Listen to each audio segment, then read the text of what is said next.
Pessoal, hoje a gente está recebendo aqui no podcast Sem Posturas aqui o ex-deputado estadual, ex-vereador, médico, militante há mais de 40 anos, né, Heitor? Isso, desde 1981, hein? Heitor Ferrer, que vem aqui tratar sobre um tema, pessoal, que é muito caro para a Auditese, é muito caro para os servidores públicos, e o Heitor tem um papel, né, marcante, relevante, que a gente precisa destacar aqui, né? Uma das muitas ações dele diz respeito exatamente a essa questão da valorização do concurso público, né? E do servidor público, de forma geral. Heitor, o estado do Ceará acompanha essa trajetória, o município de Fortaleza também, lá nos idos da década de 80, né? 88, quando você fez seu primeiro, né? Você estreou, vereador, né? Você debutou como parlamentar, né? Você já atuava, né, como médico, né? E você debutou como parlamentar ocupando uma das cadeiras, né, da Câmara. Foi constituinte, né? Sim, porque importante. A época era a Constituição Municipal, no caso a lei orgânica. Então sim. Eu e mais, na época, 41, fizemos a lei orgânica. Desses que estão na lei orgânica, que são os eleitos, na minha época, apenas eu e o Sarto estamos na vida pública. Olha aí que interessante. Então, de 41, o Sarto, o atual prefeito de Fortaleza. Prefeito, né? Ele foi seu colega constituinte na Câmara Municipal de Fortaleza. Em 1989, 90, porque a Constituição foi 5 de outubro de 88. Sim, a federal. A nossa foi um ano seguinte, a Carta do Estado. Sim. E quando a Carta do Estado foi promulgada, a Constituição Municipal. No caso, a lei orgânica. Então, desses aí, a vida pública, né? Apenas 2 estão em vida pública. Os demais, alguns já se foram, e outros estão fora da política. Então, o que é que motiva uma pessoa a ingressar na vida pública? O que é que lhe motivou, né, você sair da sua zona de conforto? Muita gente acha que é bom ser deputado, é bom ser... Você deixou de ser... Você nunca deixou de ser médico, né? Nasceu com Nem nunca deixou de atuar. O meu mandato, primeiro mandato, nasceu com a medicina. Sim. Eu fui médico formado por uma universidade pública. Sim. Portanto, quem me formou foi o Estado. Foi o cidadão, sim, através dos seus impostos, sim, né? Claro. E eu digo muito a meu menino que é médico, meu filho, quem te formou médico não fui eu, não. Isso. Quem te formou médico é aquele cidadão que trabalha para pagar imposto ao Estado brasileiro. Exatamente. Porque terminou na UES? Sim. Hoje, se vai para uma faculdade particular... A UES é a nossa Universidade Estadual do Ceará. Se você vai para uma faculdade particular, você paga 10 mil, 11 mil reais por mês. Isso. E meu menino é médico, hoje faz residência em neurologia lá em São Paulo, também numa universidade pública. Ele foi formado a cada mês sem eu ter que pagar 11 mil reais para uma faculdade privada. Eu digo sempre a ele o seguinte, procure sempre ver com mais carinho os mais necessitados. Sim. Quando eu terminei medicina, numa universidade pública, eu fiz um acordo comigo mesmo. Eu vou passar 5 anos atendendo em periferia, em áreas carentes. É uma forma de retribuir parte do que você recebeu, né? Minimamente. Parte então, fui lá para o Pio 12, ali, um bairro aqui pertinho, sim. Que naquele tempo era bem periférico. Isso. E lá atendia na Sociedade Esportiva Miller. Né? Então, fiquei lá durante 5 anos, fiquei mais anos, né? Aí, quando então apareceu a história de problemas que chegam a nós, problemas que só a medicina não resolve. Isso. Eu vi que era social e que a via de solução é a política. Sim. Porque a política é tudo. É política de educação, política de saúde, política de emprego, política de habitação, política econômica. Tudo é política. Claro. Aí, então, eu disputei o mandato de deputado, de vereador de Fortaleza. Eram, na verdade, 33 vagas. Certo. Eu não entrei. Quando foi em dezembro... Na primeira eleição você não entrei, mas quando foi em dezembro, a eleição foi em outubro, certo. Em dezembro, o Idalmir Feitosa, através da sua que é nosso colega, inteligência peculiar, um cara determinado, ele então entrou com ação para que as vagas de Fortaleza se ampliassem para 41. Então houve ampliação. Eu era o 38º. Né? Entendi. E então, eu era o 35º. Entendi. Ele 38º. Entendi. Então ampliou a vaga para 41. Eu entrei em dezembro, já fui proclamado vereador e assumi o mandato logo seguinte, em seguida. Na mesma legislatura. Sim, não passei um dia sem estar na Câmara de Vereadores, por conta dessa ação. Então, você tocou num assunto aí bem importante, que é a questão do Estado ser o provedor, né, de muitos investimentos, né? E eu digo muito assim, às vezes as pessoas não têm noção, né? e muitos criminalizam a política, né? Você falou aí da questão da via de solução. Qual é a via de solução que você falou? A política. E hoje há um processo de criminalização da política, né? Isso é muito triste, porque para a maioria da população, quando se fala em política, se fala que todo mundo é ladrão, que não tem solução e tal. Qual é a sua visão hoje dessa polarização? Né? Olha, a via política e devo ser muito bem respeitado, porque nós somos os representantes da sociedade. O grande problema, Juraci, é que a grande maioria não representa bem. Sim. A grande maioria despreza a nobreza do mandato popular, despreza a força de um parlamento e termina caindo numa vala comum de descrédito. Sim. Né? E o que nós temos hoje na vida política brasileira é o descrédito criado por muitos, que não são todos, existem grandes parlamentares. Claro. Aqui na Assembleia mesmo, eu tenho grandes deputados, tive grandes colegas vereadores, né, que são abnegados, são determinados a estar sempre com as lutas sociais, mas existe um grande número que não corresponde ao mandato popular, à nobreza desse mandato. E aí esse descrédito não é à toa. Se eu for lutar, dizer que nós não demos causa, eu estou indo contra a corrente natural das interpretações. Claro, né? claro. As pessoas não têm esse desapreço pelo parlamentar à toa. À toa. Isso. Ele existe porque, no final, não é entregue ao administrado aquilo que ele tem direito. Vamos, por exemplo, para a saúde pública. Você imaginar, por exemplo, no Brasil inteiro, no Ceará e nos municípios, e na verdade eu acredito isso muito aos municípios, porque é lá onde o cidadão vive, Sim, claro. E o prefeito deva ser a solução de grande parte dos problemas. Ele, quando é o administrado, quando lhe é negado um direito à saúde, isso é uma coisa estarrecedora, porque naquela negação ele perde um filho, naquela negação ele perde a esposa, naquela negação ele se vai, porque o Estado, ente público municipal, estadual, porque a medicina mais complexa, né, que a medicina de maior complexidade. De complexidade é o Estado, né? Sim. E a União. Isso. Quando isso falta, há uma revolta muito grande. Sim. Você tem, por exemplo, e eu tenho vários casos, de pessoas que aparecem com a possibilidade de uma confirmação de um diagnóstico por câncer, e essa pessoa, se você fizesse, se a imprensa pegasse e acompanhasse, ele passa um ano para dar um diagnóstico de câncer. Sim. Quando um ano praticamente é o insucesso, é a diferença entre a vida e a morte. E a morte desse cidadão. Entre a vida e Aí você imaginar. A morte e a remissão, né? Você imaginar que aquele familiar se foi porque a política de saúde não chegou a tempo, aquilo revolta. E isso vai se somando. Claro. Vai se somando. Claro, eu estava vendo, por exemplo, Juraci, que hoje o estado do Ceará, e eu digo estado do Ceará porque eu leio sobre o meu estado, mas vejo que são todos, Pernambuco ainda é pior, São Paulo ainda é pior, Bahia ainda é pior. Nós temos 5.700.000 cearenses, de 9, que recebem o Bolsa Família. Então você imaginar que essas pessoas, de 9 milhões e meio de pessoas, 5.700.000 recebem o Bolsa Família, é porque a sua condição de pobreza o obriga a estar no Bolsa Família. E que eu li também, estava lendo isso ontem, que isso aumenta. Ou seja, o Bolsa Família, que é um grande programa social idealizado pelo atual presidente Lula em 2003, né? Quando ele assumiu o primeiro mandato, e que de lá para cá o Bolsa Família só absorve pessoas, só cresce o número de pessoas. E existiu aqui no Ceará, certa época, que eu era deputado, não agora, mas para trás, que se comemorava. O Ceará vai ter agora tantas mil pessoas no Bolsa Família. Eu ia me pronunciar na Assembleia, minha gente. Como é que um administrador não é motivo de orgulho de maneira pode nenhuma. se orgulhar, dizer que agora o Ceará tem tantos milhões de pessoas no Bolsa Família, né?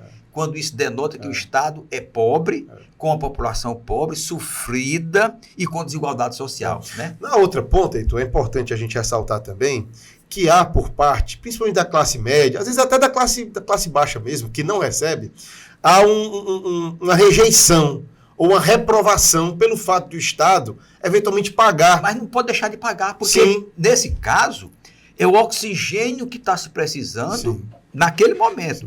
Como é que você pode imaginar se as políticas públicas, desde a formação do Estado brasileiro, desde colônia, né? Depois Império, depois República Velha, República Moderna, Era Vargas. Como é que você pode imaginar que não se teve políticas públicas para que essas pessoas pudessem ter a chance que nós tivemos aqui, todos que estão aqui, de termos estudado, de termos um emprego, de termos como colocar na mesa a comida dos nossos filhos, de ter um emprego, de ter uma condição de sobrevivência, né? O Brasil, a construção do Brasil foi muito ruim, né? Sim. Desde o Império, se pensou muito na porcelana inglesa para a casa do imperador. Depois para a casa dos políticos, dos governadores, dos presidentes da República. O entorno continuou sendo uma carcaça. Imagine, por exemplo, a escola pública, que eu fui da escola pública, né? Eu e meus irmãos, todos nos formamos da escola pública. A escola pública, naquela época, era a escola da classe média. Porque o pobre não tinha escola, era analfabeto. Nem direito de estudar tinha. Ele não tinha o direito, nem tinha a obrigação do Estado. Então, ele não tinha escola. Sim. E essa escola que me servia, a mim e aos meus, ela era uma escola que nos preparava a ponto de todos os nossos primos, eu tenho 80 primos legítimos, a grande maioria tudo formado em escola pública. Por quê? Porque a escola era da classe média. Quando a pobreza foi obrigada, até por lei, a estudar, essa escola pública foi se acabando, chegou a níveis terríveis, destroçadas.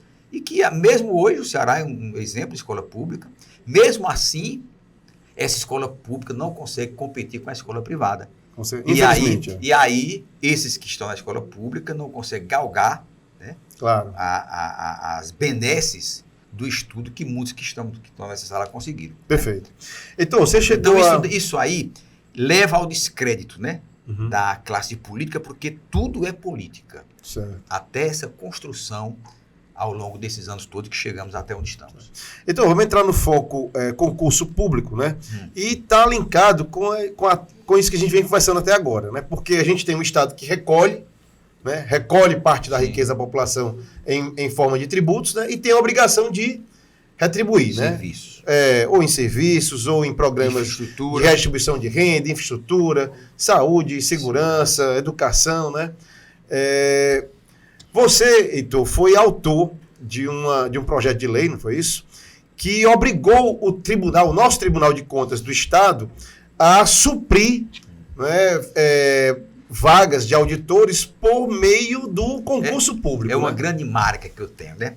Eu me lembro como se fosse hoje que o indicado para a vaga de conselheiro do Tribunal de Contas do Estado foi o procurador do Estado, Raul Araújo. Que hoje é ministro do STJ. Então, o doutor Raul Araújo, grande procurador do Estado, uma boa formação intelectual, jurídica, foi indicado para o TCE, indicação do bolso do governador. Isso. Era a indicação dele. Aquilo eu vinha já com a luta que não podia continuar. O Tribunal de Contas, a Constituição Federal, estabelece claramente que o Tribunal de Contas constituído por 7 conselheiros, dentre os quais 2 concursados, auditor, substituto e procurador de contas. Então era o Estado descumprindo a determinação constitucional. Era o Estado fora da lei. Então, quando o doutor Raul Araújo foi indicado, eu entrei com uma ação no Supremo Tribunal Federal, dizendo que aquela vaga era de auditor ou procurador, e não de indicação direta do governador, né? A ação demorou, o doutor Raul Araújo, que era procurador do Estado concursado, não assumiu, a vaga ficou lá aberta 1 ano, 2 anos. Mas ele não assumiu em função Ele não assumiu por causa da ação. Tá. E ele, inteligentemente, ele disse, se eu assumir, deixando aqui o meu cargo de procurador, e amanhã vem uma ação do Supremo dizer que a minha vaga não pode ser provida por mim, perdeu a minha vaga aquela de que era originária de concurso público. Claro. Então ele ficou esperando. Veio então o julgamento, depois de uns 2 anos. E o TCE sem um conselheiro para completar os 7. Então, ministro Eros Grau. O ministro Eros Grau, de um voto muito singelo, disse que não podia atender ao pedido da minha ação porque o Estado, dizia que aquela vaga era de procurador, era de concursado. Sim. Esse eu não posso, a ação ela não pode ser recebida no sentido de ser atendida, né? Porque não existe concursados, nem auditor, nem procurador. Portanto... E saiu pela tangente. Eu vou negar o pedido. Aí o ministro Sepúlveda Pertence, falecido, até homenageei agora em rede social. Eu assisti. Aí o ministro Sepúlveda Pertence disse, alto lá, ministro. Olha, alto lá, ministro. Dessa forma, O estado do Ceará vai se perpetuar. O governador tirando o colete do seu paletó, Claro. os conselheiros que devam ser concursados. Portanto, aí ele fez todo um voto, Ele abriu uma divergência. abriu a divergência, todos seguiram, Sim. e o Eros Grau no final disse assim, Então ele aqui viu. nós estamos para aprender, e eu quero aqui mudar o meu voto e seguir o ministro Sepúlveda pertence. Então, foi feito concurso público no estado do Ceará, a partir daí, Para o Tribunal de para Contas o do Tribunal Estado. de Contas, entrou o doutor Gleidson, que é procurador, o doutor Edilberto e o doutor Holden. Seu Holden. Holden. São 3 Holden concursados. Holden Botelho. Isso, Tem seu isso. sobrenome. O Itaci também não entrou, O Itaci não? O Itaci também, que era do Rio Grande do Sul. sim, Isso. aí Itaci Todero. Todero, tem outros, passaram, eu digo aqui, hoje, na composição dos 7 conselheiros, Sim. 2 vêm de concurso público, como a Certo. Constituição estabelece. Portanto, eu acho assim uma Então foi uma marca, foi uma mudança sim. de chave na história do Tribunal de Contas do Estado do Ceará. E aí a minha vida com o Tribunal de Contas, ela tem uma história muito boa, porque depois eu fundi os dois em um, né? Isso. Você que é o autor da emenda Que fundiu que acabou TCM, propondo isso, TCM e TCE. Isso. Só são agora 7 conselheiros, né? Sim. Ah, mas tem auditor que está ganhando em casa sem trabalhar. Como estaria, porque todos já têm direito à aposentadoria. Isso. Então eles estão na É porque eles ficaram em disponibilidade por conta da extinção do órgão tem todo de o origem. direito de ganhar, Sim, porque está na aí o órgão Constituição. foi extinto, Isso, né? foi extinto. É. Então, esses conselheiros, eles, estando em disponibilidade Ou aposentados, estariam já percebendo reúnem as condições. tempo de Isso. aposentadoria. Portanto, eles estão na disponibilidade porque querem estar em disponibilidade, mas já tem tempo de aposentar-se. Perfeito. Então, voltando à questão da saúde, como você é médico, né, e você nunca deixou de atender seu consultório, eu queria que você fizesse uma breve análise sobre essas questões que você levantou do SUS, né? O SUS que é o maior programa de saúde pública Sim, do mundo. indiscutivelmente. Né? Não há Não. no planeta Terra Uma cobertura como o SUS isso. tem, né? O SUS deve hoje atender próximo de 190 milhões de Se você brasileiros. imaginar que apenas 20% tem plano, né? Isso. Eu li há pouco tempo uma reportagem da BBC, dando conta de que um médico britânico, né, passou 4 anos aqui em Pernambuco estudando o programa de saúde da família, no SUS, né? E estava levou para o NHS, que é o SUS do Reino Unido, né? Essa experiência do programa de saúde da família, né? Então, assim, entre tudo que o SUS representa de avanço, porque o SUS também faz cirurgias, faz procedimentos de altíssima complexidade, né? Coisa que muitos planos até negam ou fazem tudo para não pagar, né? Como conciliar esse avanço que o SUS teve ao longo da sua história, né? O protagonismo que o SUS tem hoje, né? No Brasil, e ainda essa carência, essa série de não gostaria de chamar de defeitos, mas assim, de necessidade de aprimoramento. Ainda é o seguinte, Juraci, o Lindeu Jucá, que é médico, né, escreve artigo no jornal, manda às vezes para mim mensagens interessantes, e numa conversa que eu tive com ele disse assim, Heitorzinho, os hospitais públicos são os mais eficientes, porém insuficientes, né? Sim. O que falta ainda é uma rede básica que atenda, tanto é que o Brasil tem programa de saúde, tem o Mais Médicos, né? Sim. Aquela história do Revalida muito questionada e com razão, Sim. porque eu acho que o Revalida é necessário, porque você tem que dar algo que vai ser atendido, a condição de que aquele cidadão foi passado na casca do alho e que ele realmente tem condição de atender o cidadão brasileiro mais simples, Sim. né? Ou mais complexo, ele tem que ter o Revalida, é lei. Então, o que falta é a saúde básica está presente em todo o território brasileiro, com profissionais e com estrutura, né? Porque, por exemplo, o município, ele diagnostica câncer de próstata no cidadão do município. E muitos morrem na fila. Porque não consegue Até a atendimento. cirurgia. Não Então, consegue é um procedimento. sistema de saúde que ele tem que se aperfeiçoar muito mais. Eu tenho uma paciente lá no meu consultório, que é de uma pessoa de um dos andares do Medical Center. Essa senhora passou quase 1 ano e meio com câncer, está lá tratando agora. Mandei lá para o doutor Luiz Porto, que é o GEON, tem um trabalho extraordinário na prevenção de câncer, que é um grupo de estudo em oncologia, né? E ele ajuda muito. Mas tem que inserir no sistema, porque hoje, republicamente, todos têm que estar no sistema.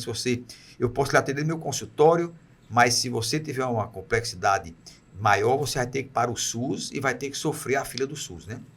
Então, o que falta ainda é essa resolutividade para o cidadão que adoece. Por exemplo, prevenção de câncer de mama.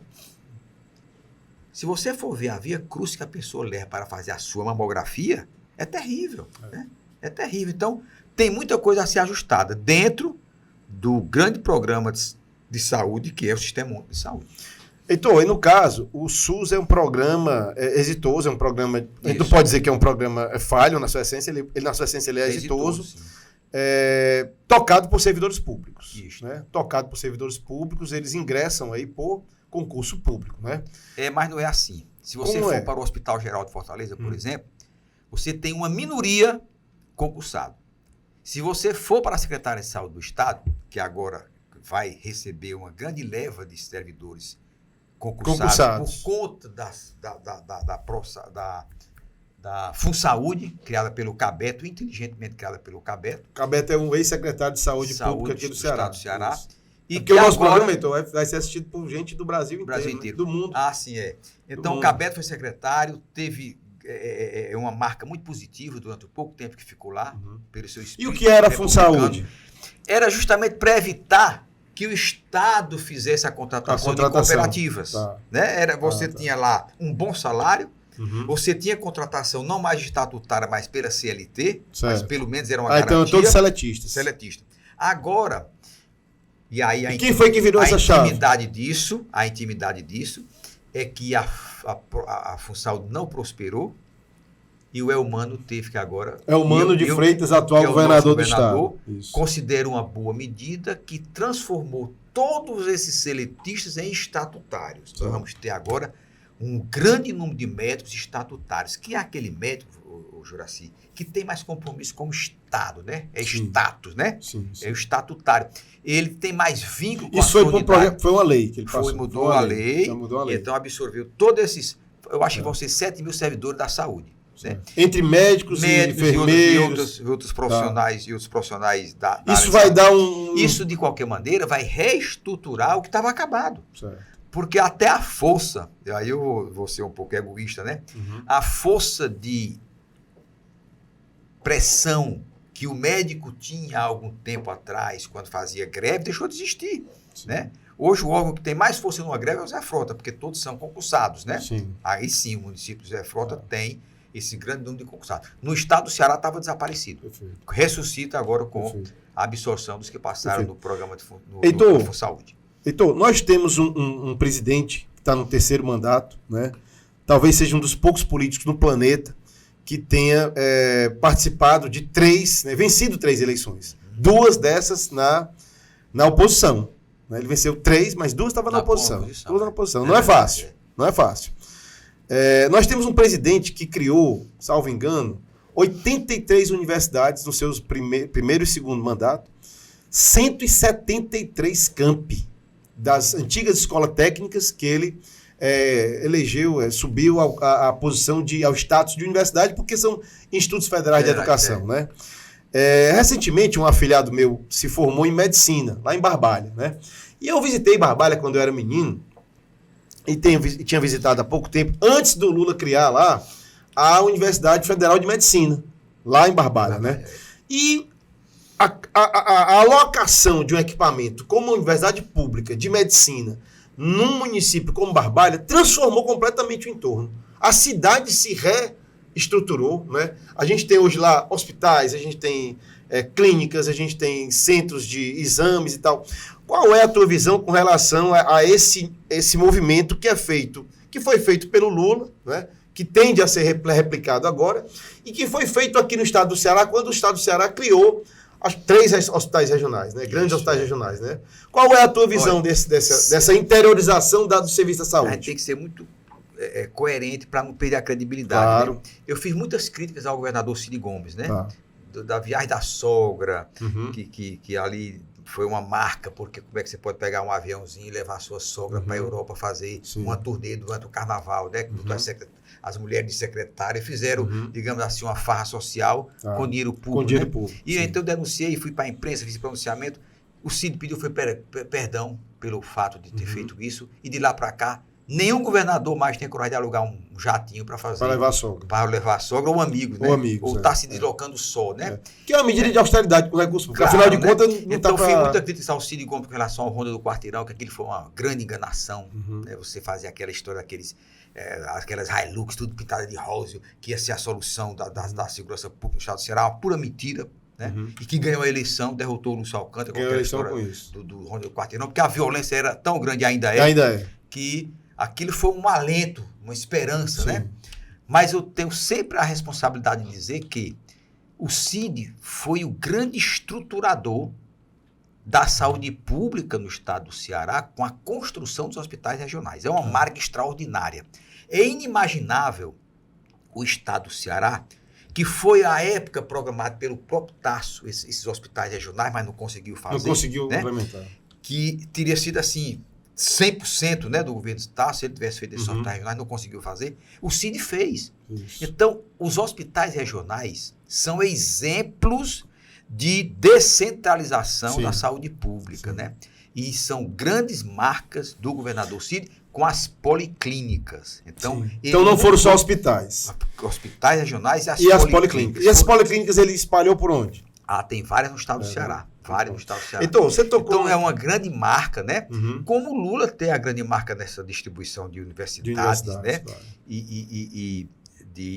Além do programa Bolsa Família, que pode até se questionar algumas coisas, mas você vê que o presidente anterior, o que sucedeu ao Temer, ele mudou o nome, mas não acabou com o programa. Que era criticado por ele. Um absurdo, que criticou muito, né? Seria um absurdo você acabar com o programa Bolsa Família, porque atende aqueles que realmente não tiveram a chance de ter educação para fazer o seu próprio provimento. Então, estamos chegando no final, mas eu queria pegar esse gancho que você falou aí, da iniciativa do Cid de materializar 3 grandes hospitais regionais no interior do Ceará.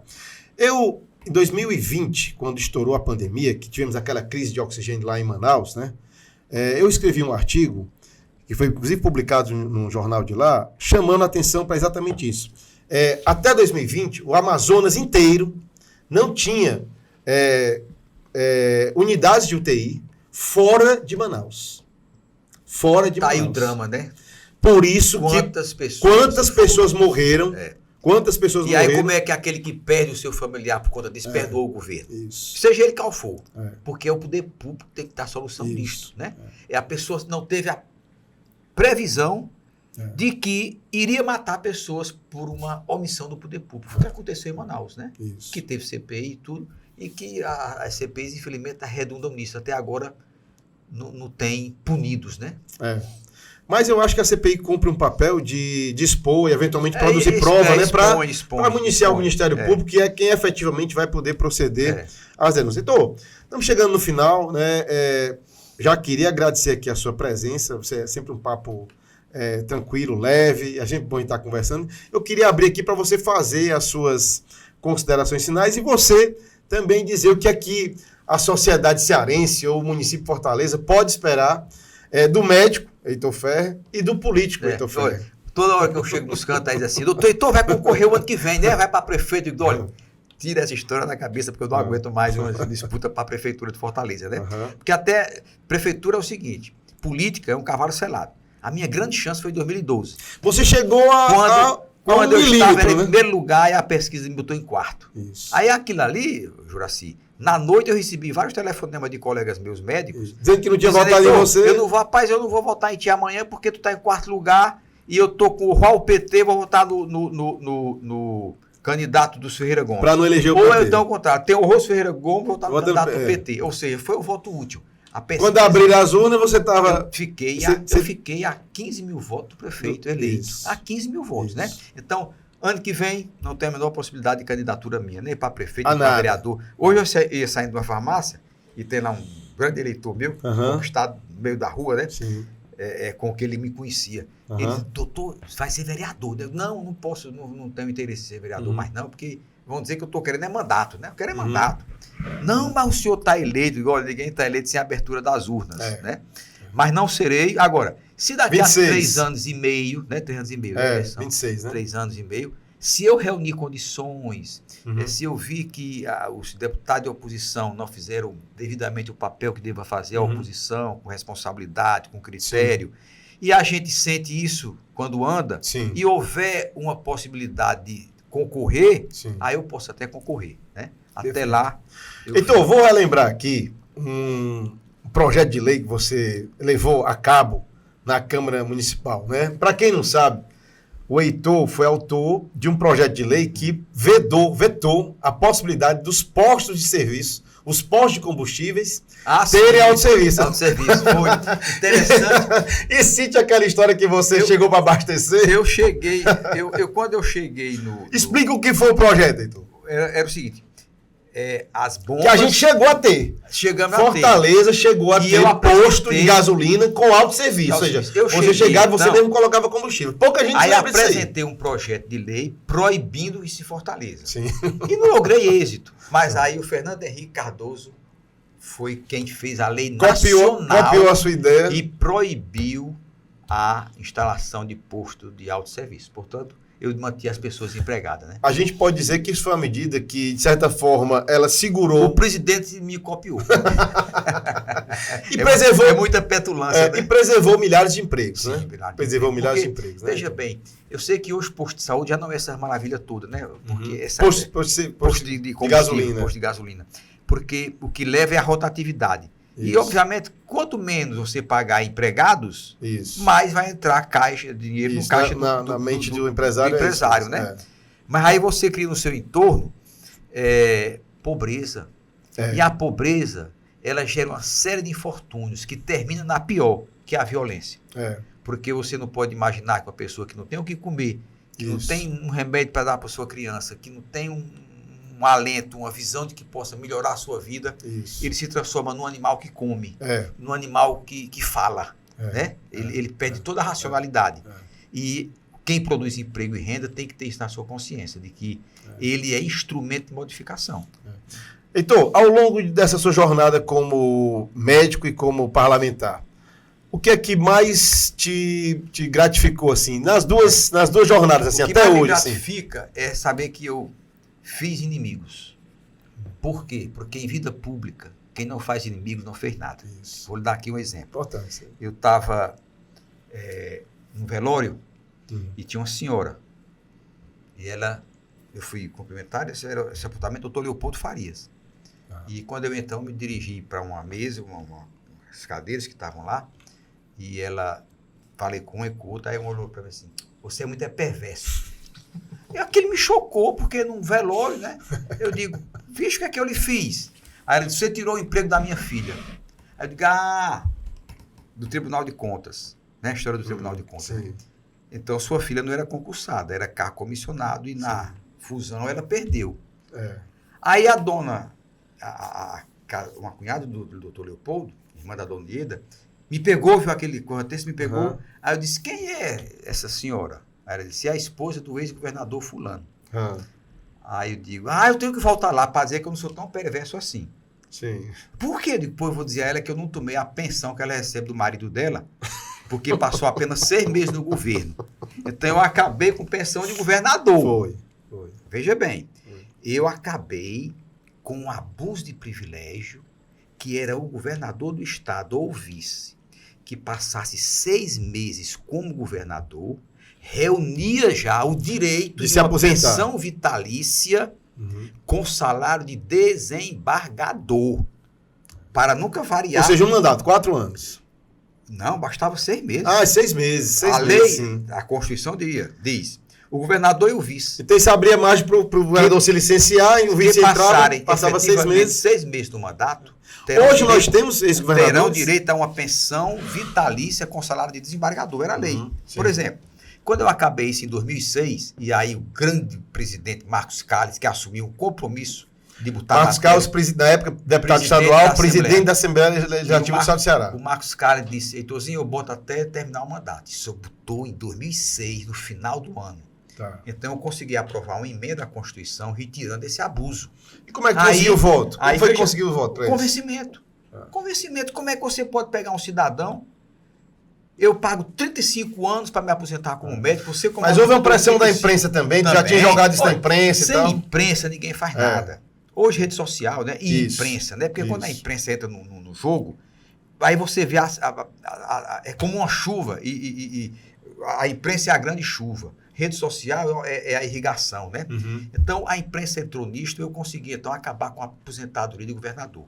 Perfeito. Nem Lúcio recebeu, Uhum. nem Cid, nem Camilo e nem Isolda que receberia. Sim. A Isolda Sela, Que ela passou, que passou 8 meses, 8 meses, de abril até dezembro. já saía com Aposentada. aposentadoria É. paga por nós todos. Isso. Desembargador, quanto é hoje? 40 mil reais, por né? aí. É o salário de um desembargador É, do é isso Estado. aí. Então, É isso essa frase, e com salário de desembargador, é para não desatualizar o salário, né? Isso. A pessoa sair com aquele salário. Então, eu acabei. Então, olha, em vida pública, quem não faz inimigos como eu fiz, não fez nada, né? Uhum. Mas para o Estado do Ceará, eu tenho mais amigos Do que inimigo. do que inimigos. E aquela senhora tinha uma razão, Uhum. que Claro. eu fui, realmente tirei o emprego da filha dela, Uhum. mas não tirei. A pensão que ela tinha direito, por lei, era legal, Sim. embora imoral, né? Entendi. Era imoral. Entendi. Mas eu não fui tão perverso assim com ela, né? Bom, Heitor, agradecer aqui a sua Obrigado, presença, Paulo viu? Juraci, obrigado. Mais uma presença ilustre aqui em nosso podcast Sem Posturas. Aproveitar, Heitor, para lhe dar aqui um presente aqui, a nossa produção que está me lembrando aqui, um presentezinho aqui da nossa Pois, associação, que leva eu a nossa marca. E todo presente tem que ser aberto. Porque eu não Ah, sei então se pronto. aqui, amanhã, eu podia estar levando aqui cocaína, digamos, né? Ou então um elemento explosivo que chegasse ali fora. Tá aí, é uma explodisse, né? caneca com a nossa logo. Os pacientes me dão um presente. É, né? Todo presente eu abro logo para saber se aqui não é uma coisa que vai me pegar lá adiante, né? É. Por isso que eu digo, a história da joia do presidente, como é que Aham. você recebe presente Isso. e não abre na hora para dizer, Isso. vou Para levar, saber o que é, vou se leva ou levar se não leva. para o Brasil Isso. estas joias Isso. para Como o presente governo- de Estado, né? para o governo brasileiro, né? Isso, Então, claro. presente a gente abre na cara de quem dá, viu? Muito Perfeito. obrigado. Bom, esse foi o Heitor Ferrer, né? Recebido aqui com muito prazer, muita alegria, em mais um podcast Sem Posturas. Pessoal, ficamos por aqui, um abraço e até a próxima.